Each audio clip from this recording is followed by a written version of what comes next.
যাদের মনটা ভালো হয় তাদের কপালটা খারাপ হয়, অতি বাস্তব। কাকে বিশ্বাস করবে?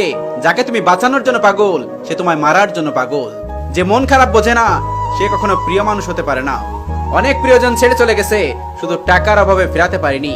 কেন এত কাঁদাও? আমি তো একটু ভালো থাকার জন্যই তোমাকে বেছে নিয়েছিলাম। একা থাকার মতো শান্তি আর কোথাও নেই। কথাটা অতি বাস্তব। শুধুমাত্র হাত ধরলেই ভালোবাসা হয় না, হাতের দায়িত্ব নিতে হয়।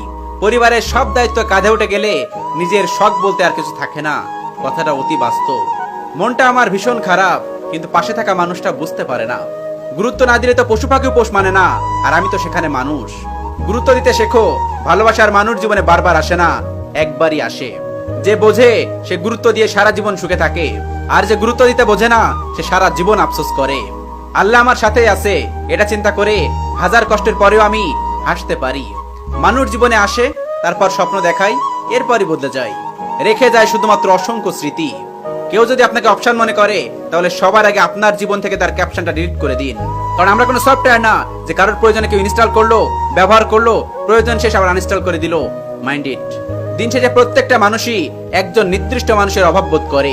ভুল তো বুদ্ধিমানেরাই করে, কারণ একজন সুস্থ মানুষকে ভালোবেসে পাগল হতে দেখেছি, কিন্তু পাগলকে কখনো ভালোবাসতে দেখিনি। তারপর আমার মা আমার কপালে চুমু দিয়ে বলেছিল, এতটা দুঃখ পেও না, মানুষ তোমার হাত থেকে ছিনে নিতে পারবে, কিন্তু তোমার ভাগ্যে লেখা কখনো ছিনে নিতে পারবে না। ভাগ্য আল্লাহর হাতে। কখনো চোখে জল এলে তা নিজে মুছে নিও, কারণ লোকে মুছে দিলে তা নিয়েও দরদাম করবে। আমি নাকি তোমার জীবনের সবচেয়ে মূল্যবান মানুষ ছিলাম, তো আজকে তোমার প্রয়োজন শেষ, তাই আমি মূল্যহীন হয়ে গেলাম। চোখে যখন হাজারটা স্বপ্ন, বাস্তবতা তখন কড়া ভাষায় বলে দিচ্ছে, স্বপ্ন দেখছো দেখো, কিন্তু সবার স্বপ্ন কিন্তু পূরণ হয় না। তোমার মনের মতো কখনো হতে পারেনি, চেষ্টা করেছিলাম অনেক। আসলে কথা হচ্ছে, তোমার মনে আমি কখনোই ছিলাম না। মাফ করে দিও আমাকে, আমি কোনোদিন তোমাকে ভুলতে পারবো না। আমি খারাপ হতে পারি, কিন্তু তোমার মতো স্বার্থপর না। একটা কথা বলি, আপনারা যদি কাউকে ভালোবাসেন, অতিরিক্ত ভালোবাসেন, তাহলে সেটা ভালোবাসা না, সেটা মায়া। আর যখন একটা মানুষ মায়ায় পড়ে যায়, তখন সেখান থেকে বের হওয়া সত্যি খুব কষ্ট।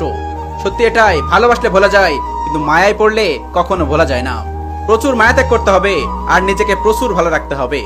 সবাই বলে যদি ভালোবাসাটা সত্যি হয় তাহলে সে আবার ফিরে আসবে, কিন্তু আমি বলি যদি ভালোবাসাটা সত্যি হয়ে থাকে তাহলে সে ছেড়ে গেল কেন? আমি দেখতে খারাপ হতে পারি, কিন্তু প্রয়োজন মেটানোর জন্য প্রিয়জন খুঁজি না। যার কথা ভাবতে তোমার ভালো লাগে তাকেই তুমি ভালোবাসো। স্বৈরাচারী শাসকের মতো শোষণ করে নিয়েছো আমাকে, অথচ তোমার শহরে আমার নাগরিক অধিকারটুকু নেই। কি নিষ্ঠুর হৃদয়হীন তুমি, তাই না?